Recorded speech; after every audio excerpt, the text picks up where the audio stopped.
Hey guys, Dr. Greg here, and on today's episode of the Daily Dose of Dr. Greg, I've got a handful of questions from actually some of our patients and some of you guys from social media. So without further ado, let's dive in. All right, first question from Sarah.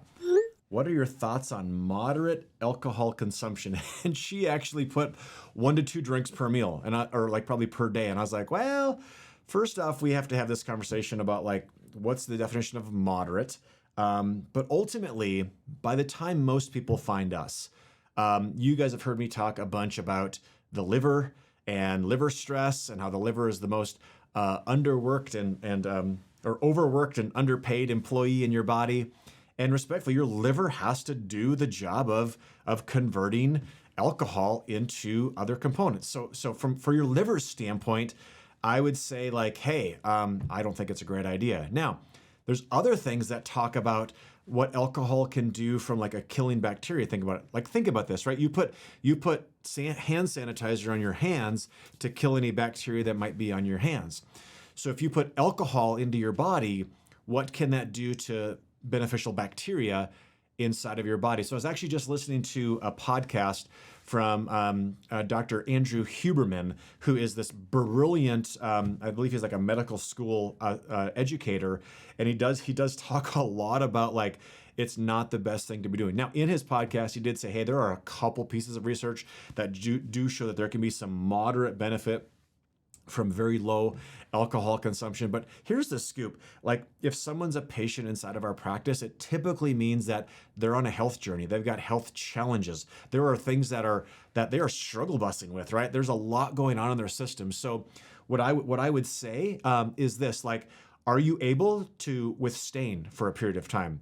And if you're like, nope, then, well, that's a whole nother conversation, right? I mean, I had a patient in the practice here about a week ago, and she just straight up said to me, I have 4 drinks every single day. I crave it. And she said, and I need to make some massive steps in moving away from it. And I was like, yeah, you totally do. Like anything in your life that if you say, I can't live without it other than like love and water and food, like that could be an issue, right? Like if you're like, if I don't get my coffee, someone's going to die. Like that should be of concern, right?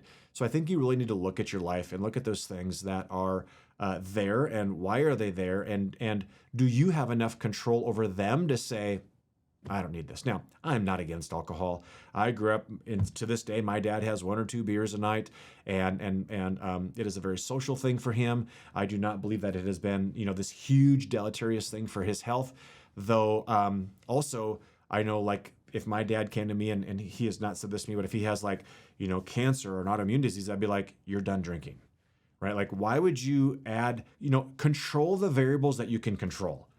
So why would you knowingly put something into your system that you know is going to be an issue for your body? So I'm not against it. I don't mind a drink every once in a while, but I've gone years without having any drinks and I'm fine with that. So now, if you are battling a chronic health condition, an autoimmune disease or Lyme disease, I firmly believe that truly has no place in your dietary or daily regime. So I'm sure I pissed off a few people with that comment. So next question.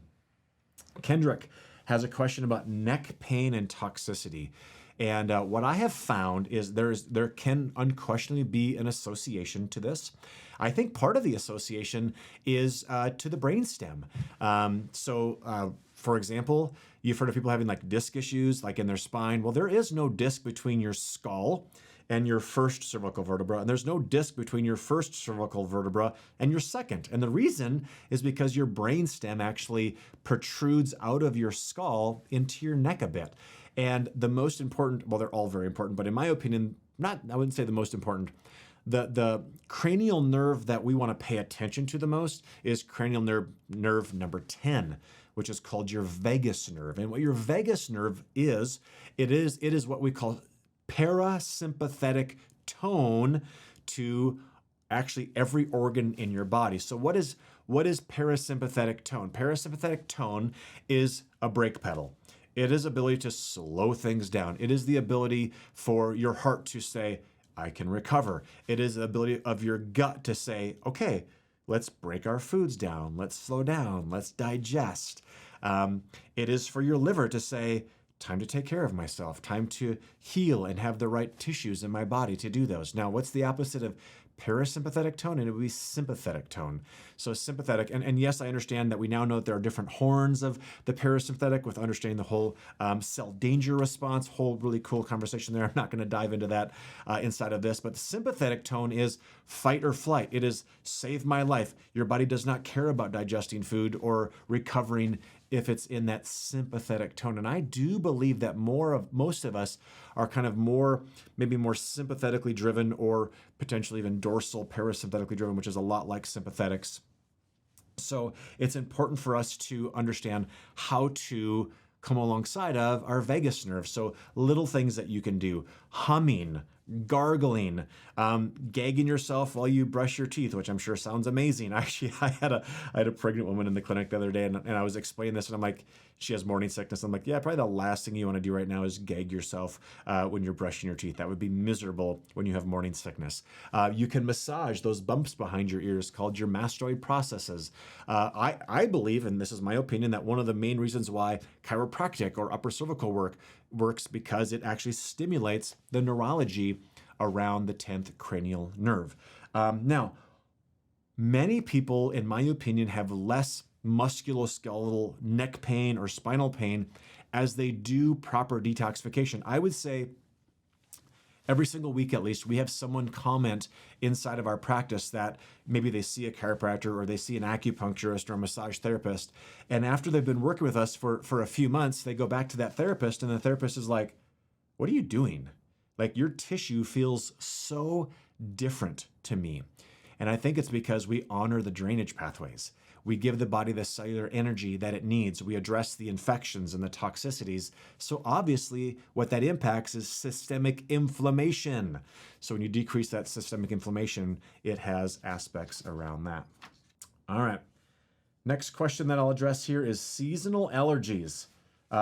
Michelle says, seasonal allergies, long-term effects of using allergy meds and some alternative methods for treatments. These are a real thing. My wife, for example, does get impacted by seasonal allergies. She also has like a cat allergy, for example. The question is really, I'm not trying to say that allergies are not a real thing. They're very much a real thing. But what I talk about when I talk about any type of an allergy or a histamine response, something has to be triggered, right? So if where this hand is at the level where a symptom happens, and this is kind of the moving target of your nervous system or your immune system, and anytime this goes above this area, this is where a symptom happens. The real question is, why are these two lines so close together? Why? So what we try to do with the work that we do in the clinic is we try to gain some buffer zone. So it doesn't mean that you're not going to be around ragweed or farming allergies or cats, but why is there so little buffer here? So through the work of coming alongside of the nervous system and giving the body some buffer, then we can do this down here as opposed to like having it be just such in that spot. Now, respectfully, I don't have the research in front of me on long-term use of allergy meds, though the reality is, it can't be good for you to schlep down the little pink pills, multiple times a day.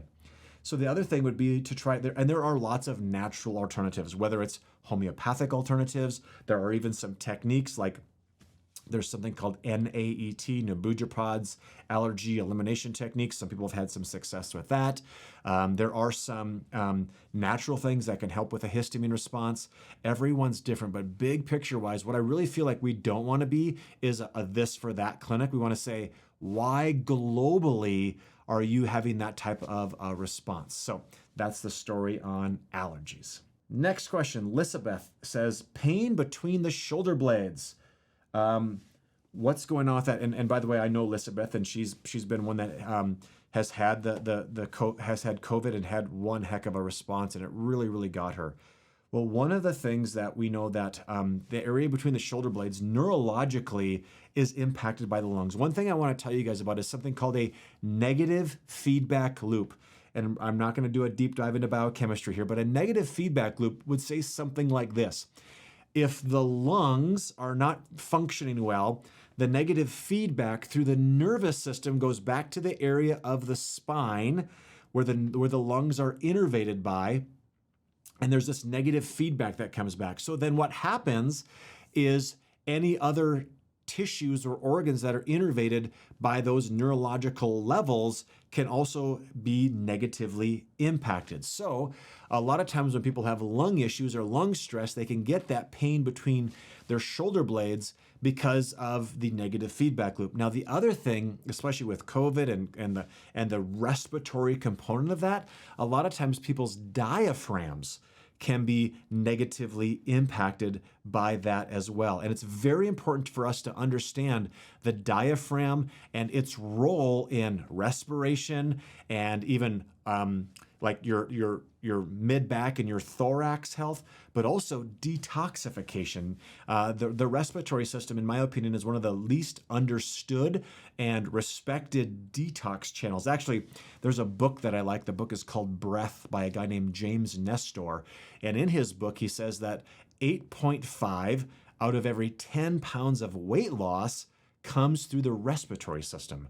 So I actually even went to an amazing physical therapy conference probably 5 years ago, and there's this world famous physical therapist. His name is Ron Ruska, and he teaches this technique called the zone of apposition. And in that, he essentially talks about how there's this fascial plane that starts down in the left hip, and then it comes up through the body and goes across the rib cage and then up into the right shoulder. And the technique is actually how we go and balance the diaphragm to fix that. And I will tell you that I had an amazing personal experience with that. I actually had hip pain, not mid-back pain or shoulder pain. I had hip pain that was actually literally obliterated by doing the zone of apposition work. And by the way, there's all kinds of trained physical therapists around the United States that are trained in the zone of apposition work. Game changer if you have anything from a diaphragmatic standpoint. By the way, more people than not have that going on. So pain between the shoulders, got to listen to it. And then some people just sit too much, right? I mean, if you think about your posture, the muscles on the front of your body, your pectoralis muscles and your abs are actually much larger and more active muscles than the small postural muscles on the back of you. So that's the story there about pain between the shoulder blades. Melissa, I'm curious what Dr. Greg's take is on anxiety and ADHD in kids. Man, this is a big heated topic right now, right? Because the utilization of ADHD medications, and first off, I'm not denying that there is, kids that just cannot sit still and that do not have the ability to focus on stuff. My concern, though, is what drugs are used. I guess I'm just going to say that. And by the way, I can't prescribe or unprescribe, so I'm not giving medical advice on this topic. But understand that a lot of like ADHD medications are literally like in the methamphetamine family. So you have to think about that for a second. And then the question I have is, so if this kid truly has ADHD, then why can they sit at a TV console and play a video game for 10 hours without even just getting up to eat something? And this is one of the concerns that I have about trying to take whatever shape your child is, and fit them into the shape of public school, for example. Now, I'm not trying to knock public school, but the reality is there's a lot of holes inside of public school. I'm frankly not a huge fan of the public school system. My wife and I homeschooled our kids for many years, and now our kids do go to the public school system. But the reality is not every kid is designed to sit at a desk for 8 hours a day after they've eaten completely crappy food and are dehydrated and can't even go to recess anymore, and they're supposed to sit there and pay attention. Like, really? So now I know you're like, man, he's got strong opinions on this. I do, because I have ADHD, or I would be called to have ADHD. But you know what? What I've learned is that there are things that I'm just not gifted at. Now, it doesn't mean that I just negate those things, but there's also things that I am amazing at. And I'll be honest with you, the world has said, Dr. Greg, you can start actually the world, people close to me, mothers, fathers, teachers, preachers, right, have said, you can start a bunch of things, but you can't finish a damn thing. So what is my giftedness? I'm a visionary. I can start a lot of things. And a lot of people can't start anything. But their giftedness is to take something that started and finish it. So instead of being like, you're bad or you don't fit or you don't fit into this mold, the real question that I think we have to ask is like, where is this child's giftedness? What brings them life to light? Now, it doesn't mean that you should sit your kid in front of a TV for 15 hours a day and let them play Fortnite. I'm not against that. I'm not for that at all. But the question is are we trying to just slam this triangle into a square and have them be a good little boy or a good little girl? Because I'll tell you what, had the ADHD medications been around when I was a kid back in the 80s, and had they been widestream used, I would have been that kid. And respectfully, I probably wouldn't be here right now had I been brought down that avenue. So I'm grateful that I had teachers that knew that Greg was antsy and little Greg had lots of energy and he was spirited. And then they were able to just understand that. But also, like, I was the kid that because back when I went to school, we had gym every single day. I was a sweaty ball of mess because I was very athletic, and I knew that if I could play hard in sports and go to recess and play football and basketball. I mean, I grew up where you played tackle football in recess. Like, we did not bubble wrap our kids when I grew up, and I have great concerns around a lot of that stuff now. So anyway, that's my take on ADHD. But even anxiety, it's a real thing. So instead of saying, here's an anti-anxiety medication, why is there anxiousness? What are they anxious about? Can we actually have a conversation with our kid? Like, tell me more about that. What brings you anxiety? And then, is it okay? Like anxiousness or blue feelings or thoughts or emotions are kind of vilified. Like, we all have blue days. So, and then could we empower these children? What tools could they have? For me, it's go for a walk or go for a run or lift some weights. Maybe it's grab a guitar. Maybe it's go draw. Like, I get really concerned that we're trying to take all of these wonderfully shaped children in their own unique way and force them into a model that is not where they're at. Now, on top of that, let's talk about good nutrition. We know that crappy foods, damaged fats, damage the cell, affect the brain, affect the gut. So if you're feeding your kid crappy food and you're expecting them to pay attention, shame on you. Like, we need to go back to God's and grandma's way of raising kids. Like, we need to go back to making food from scratch. If you can't pronounce the ingredient, don't eat it. If it's got damaged fats, you have damaged cells in your body. You have to mind the gut. We have to go back to, just so you know, I'm half German. I have homemade sauerkraut in my refrigerator right now. Every day we should be consuming some type of a fermented food. And by the way, fermented food is not like alcohol. It's like sauerkraut or tempeh or natto or things like that. So health does not come from a pharmaceutical body. So look at the diet, look at the movement. How are we eating, moving, and thinking? Has a huge impact, not just about your kids, but about you. So, I don't know, that one felt a little soapboxy. Next question. Shellen says, thoughts on tattoos? If you have them, how much of them cause or hinder your ability to detox? And if you don't have them and get them during detox, is it good or bad? I hear so many people talk about how tattoos have worsened their body's response to detoxing. Well, if you have them, we can't get rid of them. But the reality is, this is ink that doesn't go away, that's put inside of your skin. And so to say that there's no impact upon your body is pretty crazy.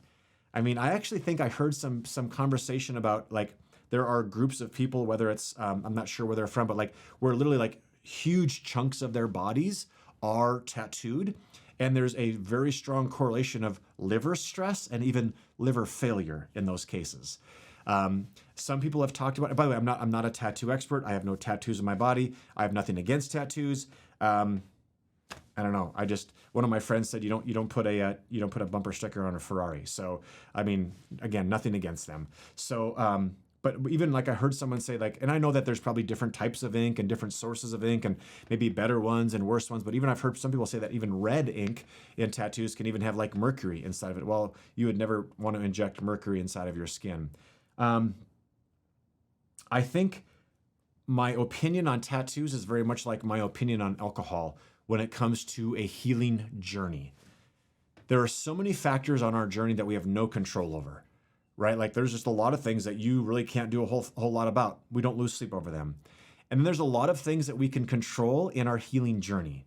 And one of them is alcohol. Another of them is like getting tattoos. So if you're in the middle of spending good quality money on good supplements and a good clinician and you're going through a journey, why would you voluntarily throw a curveball or a potential curveball into the conversation?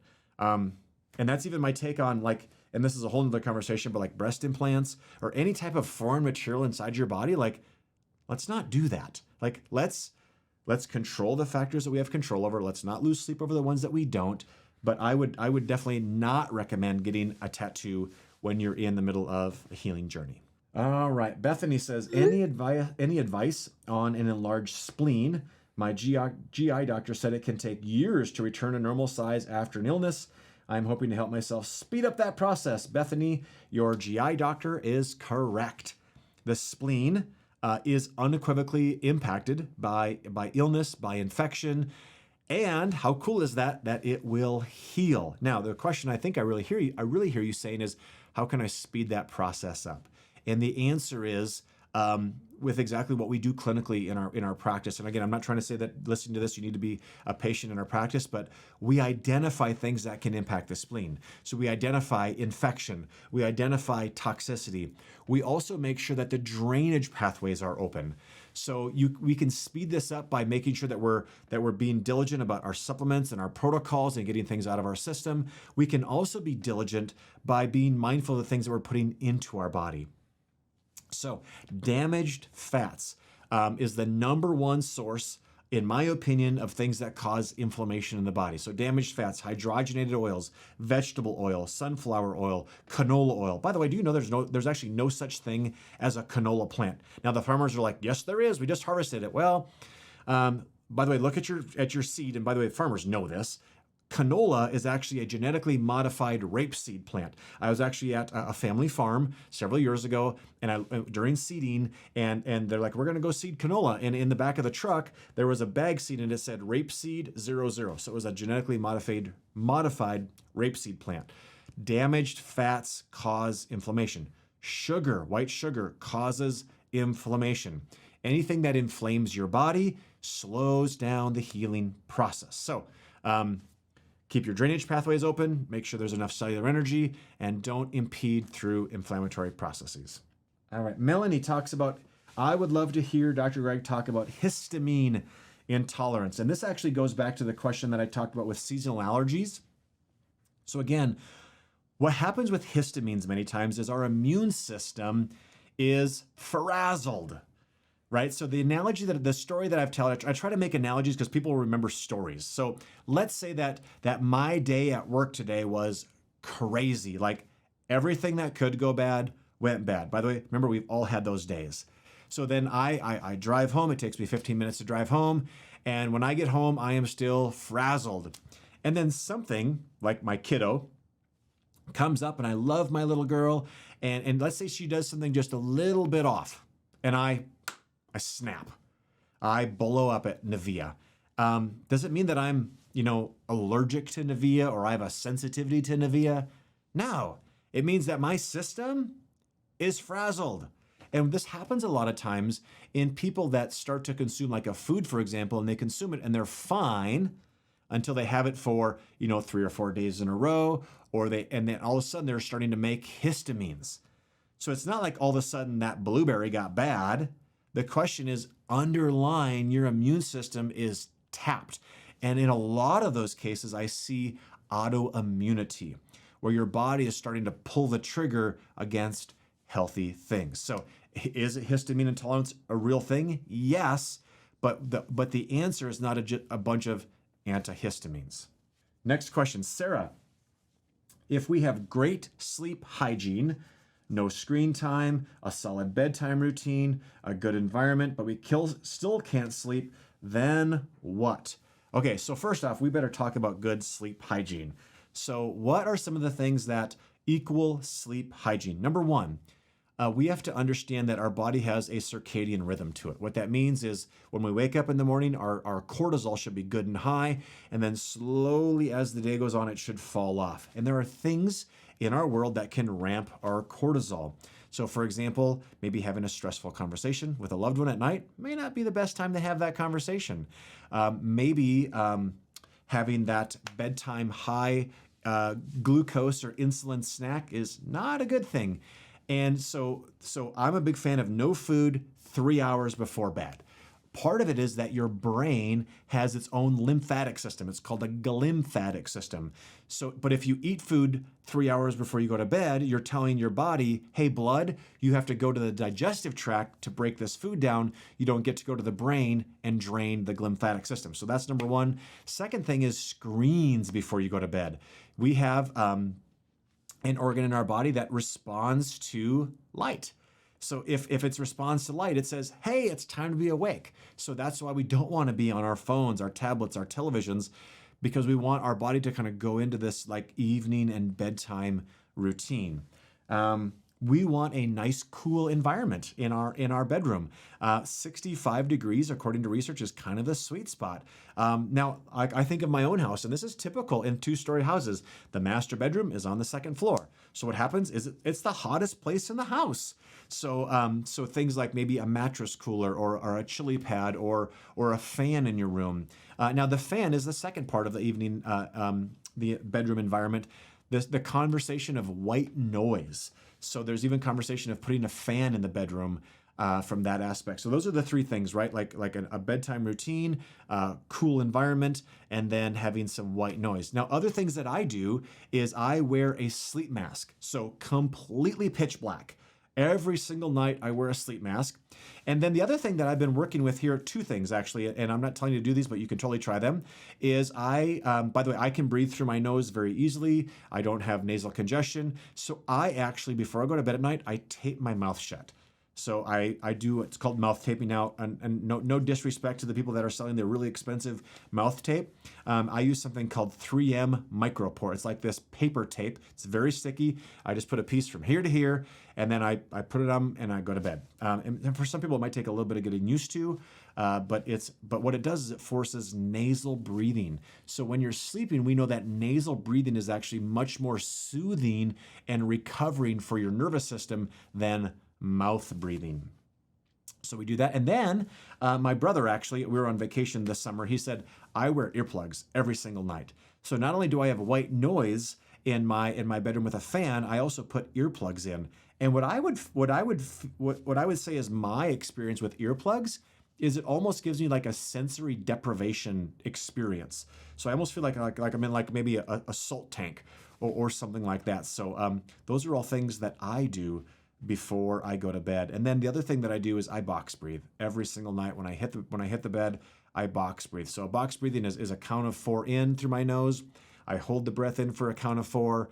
I exhale for a count of 4, and then I hold that exhale out for a count of 4. That makes 1 box.